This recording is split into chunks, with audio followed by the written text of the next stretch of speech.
Nah, Gen Z sama milenial itu kalau sudah mengangkat isu loyalitas disiplin jangka panjang 30 tahun nyicil itu, kerjaan aja pindah-pindah. Iya.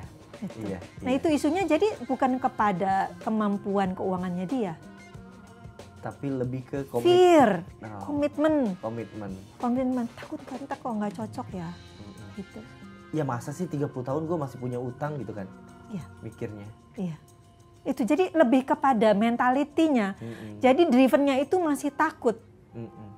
Ketakutan kepada masa depan. Jadi mau investasi itu karena takut masa depan. Takut kalau nggak disiapin, takut.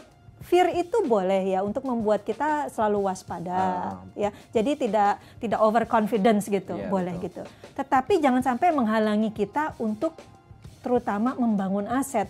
Takut ngutang. Terlalu berani ngutang juga nggak boleh. Betul. Gitu ya, itu namanya overconfident, nggak ngelihat kemampuan kita. Jadi yang harus dilakukan teman-teman Gen Z sama milenial itu adalah mengevaluasi kemampuan membayar hutang, mengevaluasi kemampuan membangun aset dengan cara menggunakan pembiayaan dalam jangka panjang. Contohnya misalnya membeli rumah, gitu ya.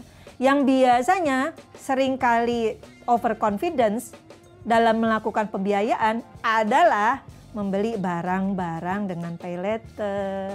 Itu kan pembiayaan juga. Nyicil 3 bulan, nggak 3 bulan. Bahkan untuk gadget yang lama mahal berani dia nyicil 24 bulan 2 tahun. Iya, betul. Tapi rumah 30 tahun yang harga miliaran nggak berani. Karena ini Mbak, karena mikirnya 30 tahun tuh lama banget. Bahkan kalau udah punya anak dia udah selesai kuliah. Karena gila, anak gue udah selesai kuliah, udah nikah, gue masih aja punya utang sama bank gitu. Karena mindsetnya itu ngutang. Tapi kalau karena mindsetnya membangun aset, Iya.